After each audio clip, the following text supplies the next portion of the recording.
Dad, what's wrong with the telly?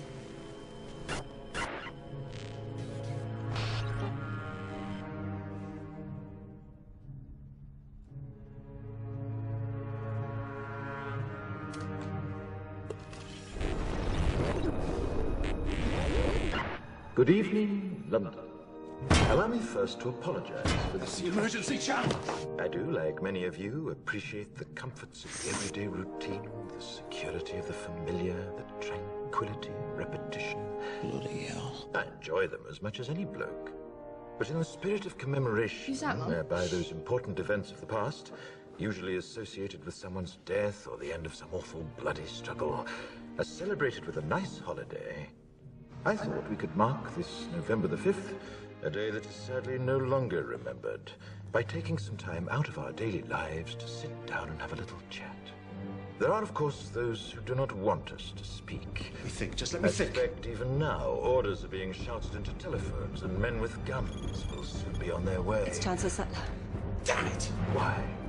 Because while the truncheon may be used in lieu of conversation, words will always retain their power. Words offer the means to meaning, and for those who will listen, the enunciation of truth.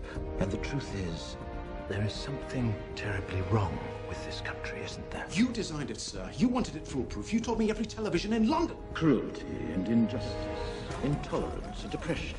And where once you had the freedom to object, to think and speak as you saw fit, you now have censors and systems of surveillance coercing your conformity and soliciting your submission. We need cameras. How did this happen?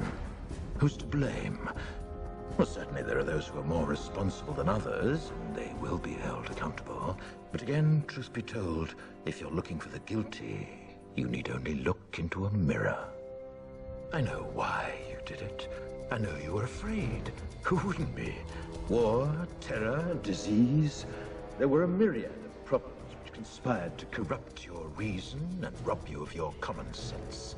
Fear got the best of you, and in your panic you turned to the now High Chancellor Adam Sutler.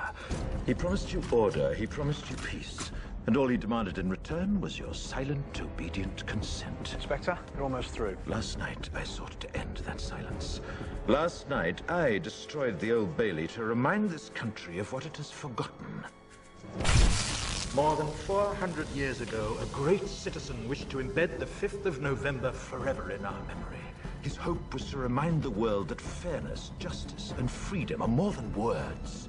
They are perspectives.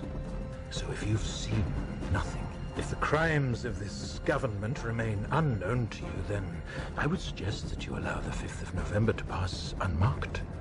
But if you see what I see, if you feel as I feel, and if you would seek as I seek, then I ask you to stand beside me 1 year from tonight, outside the gates of Parliament, and together we shall give them a 5th of November that shall never, ever be forgotten.